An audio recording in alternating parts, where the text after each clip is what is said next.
Yes, sir. I have a question that ongoing and affects this community, and it's on the pier. As you know, they had a vote on it, and one group went out, and then they decided to change the rules where they could get whoever they wanted in there, who they most wanted in there. What's your feelings on this? Well, first of all, I'm troubled by the fact that instead of us celebrating one of the most amazing assets that this county has, the longest pier in the Gulf of Mexico, it's obviously been a huge victory for us, raising the better part of $400,000 a year, and I feel that we could definitely make some improvements to better maximize that and raise additional money and have additional revenue for the community, for tourism. Instead of us talking about this unbelievable asset, once again we find ourselves with divisiveness. And I think a lot of it points to a lack of leadership. When you don't take care of things and you don't properly plan on the front end, these are the types of mistakes that you're going to run into on the back end. You know, clearly articulate at the outset what type of vision you want to have for the pier you want to have. What type of revenue do you looking to get? What type of business functions do you want to have out there? Craft an RFP that directs the proposed vendors toward what you'd like to get as an outcome. Instead of throwing out these general RFPs, and then as you say, we have established rules going into it that change on the back end. And the second thing I would say to that is I want to let you know right now, I have no interest in carrying and picking up 25-year-old battles in this community. I will make my decisions based on what's best for Navarre and all of Santa Rosa County. Not this realtor or this newspaper owner or this condo owner or this landfill owner. It's inconsequential to me. We need to start making decisions on what's best for the Navarre community, South Santa Rosa County, and Santa Rosa County in general. Not the special interest to try to keep this divisiveness going on. I watched some of those county commission meetings. I was embarrassed. Some of the conversations that we had, and once again, it was lost that we weren't maximizing this asset. I was deeply troubled by the goings on with that, and it's not over yet. I hope that answered your question. Yes? Rob, if you wouldn't mind sharing with us your top two concerns, pro and con, relative to the incorporation of Navarre. I had an opportunity to attend the Incorporate Navarre meeting last night, and I thought they did a great job of laying out some of the information that to answer some of the questions that we've had as far as what the revenue source would be for this proposed city. People talked with such passion last night, and their frustration was obvious. My sense is that part of the reason that we have this heightened talk of incorporation is that, once again, they don't feel like they have any leadership. The Navarre community, I know as a Navarre resident, I don't feel like I have anybody fighting for my interests in Milton. What's my plan to improve Navarre tourism, economic development, the proper sequencing of infrastructure? What are we doing to help with some of the, the parks issues that we have here? I was so excited to see Ashley's comments on what she would do to take a look at our parks and provide an incremental improvement plan so we can have safe places for our kids and families to go. What are we doing for our youth development programs? There's plenty of areas of improvement, but there's this leadership gap right now. And I've seen this leadership gap, and instead of it getting better, it's getting worse. So you have people that are very frustrated. As it relates to incorporation specifically, right now it looks like from what they laid out, we would have the exact same resources now as we would if we incorporated. My question is, how do we pay for the ongoing maintenance of this new city? How do we pay for the capital improvements that we're going to have? And by conservative estimates, close to $200 million in infrastructure improvements. If we take over the pier and we get that revenue, we also take over the responsibility. If we take over some of the bed tax collections, we're going to share some of that burden. The road budget at $2 million troubled me. I felt that was a little unrealistic and probably a little understated. But I think it was a good start. And I think that the incorporation effort doesn't need to be a negative or a positive. We need to vet the idea on its merits. because ultimately I do believe that it's in the best interest for Navarre to incorporate. But it's probably not going to happen until market conditions dictate that, which would mean probably a population of 50,000 or more. It's been very difficult for me to look and do my homework and see any instance where when we added another layer of government, that we didn't add another layer of taxes. And that's the one thing above all else that troubles me. You know, the city of Destin had to vote 3 times to get it approved. And I think it was probably a tipping point, if I've read and done my history on it, that they just got so frustrated. Somebody said last night, he said, you know, all things being equal, I'd rather have the voice. But I think as more information comes out, we're going to have some more questions answered. What is the future revenue source going to be? And I don't know that we're going to be able to fund some of these things for incorporation. So the cons would be increased taxes and an increased layer of government, 2 things that I'm very much against. And the pros would be that we would have an opportunity to fill the leadership gap that we currently, unfortunately, have, in my opinion. And I think we're hearing that from a lot of people. Yes, Loretta. I was going to point out that when I ran for county commissioner, I met with Dave Zemansky. I don't know if you've met with him. He's the assistant city manager of Gulf Breeze. And he said we can do everything in Navarre that they did in Gulf Breeze, except one thing, and the one thing I can't remember, he said we don't need to incorporate to accomplish a lot of these things that we need, that we want to do. Well, you know, as somebody that lived in the village of Baghdad for a while, you know, the village of Baghdad just created a master plan that served as the catalyst for Milton, the city of Milton, actually doing a master plan and rewriting their land development code. And I remember volunteering to do the Baghdad Mill Site Park, and it took years. But now we're going to have a Baghdad Mill Site Park, and there was grant money that got awarded. You don't have to be a city to get grant funding. What it takes, though, is it takes leadership. It takes a group of people who want to move the ball in one direction. And when there was naysayers, because there were, to be honest with you, they were just not invited to the party. You know, the folks that were wanting to be negative and divisive were kind of marginalized. They were asked to either be part of the process, come up with a solution, but if all you're going to do is talk about problems, then we just don't have time for you. We want to get this done. We think it'd be best for the community. They got it done. Another example of an unincorporated area having success.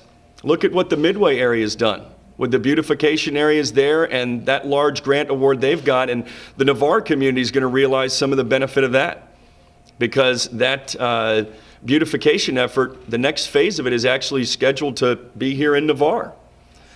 As the paving, the widening of Highway 98 comes from Okaloosa County moving westward, when that passes the Navarre Beach Causeway, you know, we're going to notice some of those beautification efforts.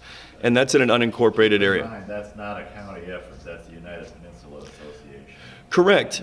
That's my whole point, though. It was a group of citizens that wanted to get something done, and you know, they worked together to get it done.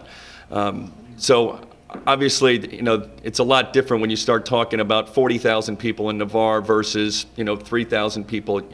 You know what I mean? There's some differences there. Yes, Jerry. Well, one of the major concerns I think most citizens in Navarre have is 98. And since you just relinquished your role as the honorary chairman of the 505th at Hurlburt, can you share with us any insights you may have about the possibility of a back road off of 87 into Hurlburt and what might take place on 98 to alleviate some of the traffic we have? Well, I can tell you what I have worked on as it relates to traffic issues. And this, I think, is another thing as you go to do your homework on people that are running for office. I'm very proud of the fact that I've been working on with another citizen to evaluate the number of traffic accidents to see if there's any patterns along Highway 98. And what we found is that there are pinch points. We went back and looked at data of all the accidents from fire department statistics that we have that tracked all the accidents that we had last year going back to 2010, and we plotted all these accidents, and we found that there was certain places where majority of the accidents occur, and this is only along the Navarre Parkway stretch of Highway 98. And what we found is that their median openings are too frequent, and that we need to close off some of these median openings and that we can reduce some of the accidents we have. Now, we have on average now, it's up to around 300 accidents a year.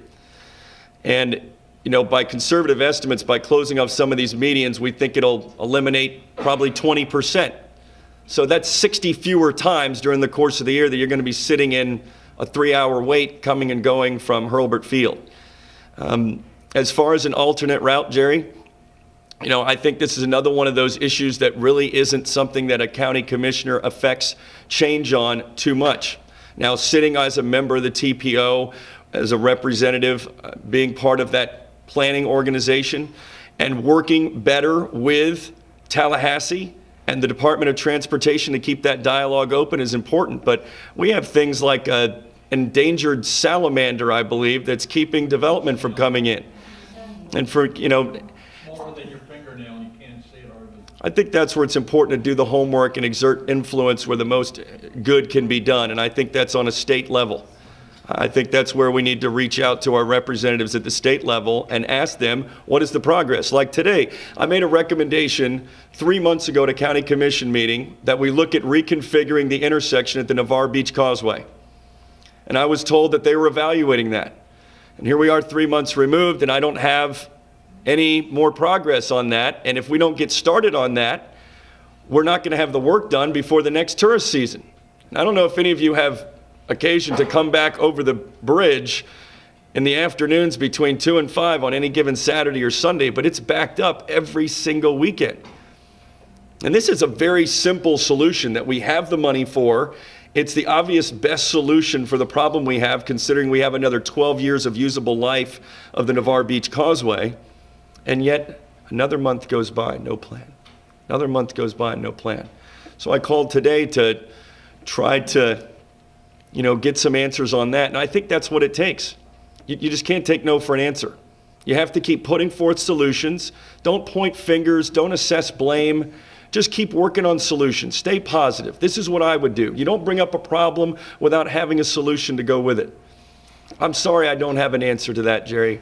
All I know is somebody who has spent a great deal of time bidding work, and my clients are across the 3-county area, and having just finished at the 505th, I'm glad that they're putting in that area around Hurlburt. That's going to help a little bit, but it's probably not going to go away anytime soon, because last time I checked, this is a pretty popular place. Lots of people want to move here. And congratulations to Will. Will is our new representative honorary commander at the 505th. And once again this year, unfortunately, there's only one Santa Rosa County resident that is an honorary commander out there at Hurlburt. But Will represent us well as we continue to try to build that relationship with Hurlburt Field. Yes. Another question for you. It's on the county courthouse. Granted, we need a new courthouse because I've been in the one that we have now, and it's subject to lawsuits from handicapped individuals and such. What I can't understand is going out, buying property from somebody when the county has property that they can utilize already.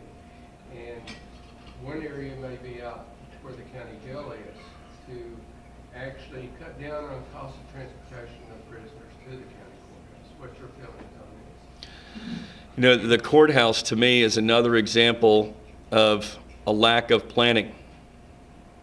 I mean, this is a basic infrastructure need for the county. We need to have a functional judicial center. When we put the portables on the backside of the existing courthouse, that probably should have been a good indication to us that we might need to plan for putting in another courthouse. And yet, no money was set aside. It's right there with beach renourishment, something that's very important to Navarre residents. You know, we're another 8 to 10 years removed, and we're no closer to having a replacement for the courthouse. And the conditions down there are completely unacceptable. One thing you'll find out about me, I'll tell you how I feel. I'm not going to pander to try to make you happy. I would be opposed to putting the courthouse out near the jail. You know, I believe that we need to have a functioning judicial center. I believe that it needs to be centrally located, and once again, it comes down to making a decision that would be in the best interest of all of Santa Rosa County. And yes, while it would be incredibly convenient to be able to go straight up Highway 87, so that's right where the Boys and Girls Club is. I go there with kids twice a week and read with them. I'd love to be able to, if I had the need to go to the courthouse, to go right there. It'd be a heck of a lot more convenient. But if I lived in Pace or Gulf Breeze or the town of Jay and I had to come down, I probably wouldn't like that solution. So I don't have a problem with them using it. But I think we have other county property that could be an option that I haven't heard discussed, where we could have some synergies in our improvements to our infrastructure and have the proper sequencing of our infrastructure. Where the road and bridge department is now, where primarily we just park equipment inside of a chain link fence area. That could also be an option to look at. It's centrally located, we own it, and we wouldn't have to purchase as much property. I believe that that's another option for us. Obviously, the design of the building may have to be slightly different. You may have to go up a little bit higher with a few more stories because of the footprint. But I think that's another option to us, where it's centrally located on property that we own. Yes? Do you have a position on financial incentives for the beach hotel rebuilding? Incentives, twofold. One, property taxes, you can't waive those. So when that was talked about, Santa Rosa County commissioners could vote to pay them if they wanted to, but they have no authority over the property appraiser to waive them. I think it sets a dangerous precedent. But, you know, we have to have the ability to provide incentives to close the deal. Now, as it relates to economic development, I'm glad you brought that up, because I think one of the things we can do as a member of your Restore Council, one of the things I'm going to be fighting for is to try to save some of that money and hold it back to use as an incentive to close deals on potential industry relocating to this area. And we could hold back some of that Restore money that we're going to get to use as an incentive. On the beach, if I'm a property owner across the street and I own commercial property and they just waived the fees for water tap fees to the tune of $355,000, I believe it was somewhere around there, I'm either going to be really happy or really upset when I go to do my development and they don't waive them for me as well. So I don't necessarily have an issue with providing incentives. The difference that I would have is that I would phase the incentives in. All too often do I see where we give all of the incentives up front because we've been given this plan that maybe doesn't quite live up to what was advertised at the outset. So I would like to see us maybe phase the incentives in, where we put in the hotel, we get the first phase of the incentives, and then if you do the other things that are promised, the retail areas, the meeting space, and those types of things, then we would go ahead and provide the second phase of incentives.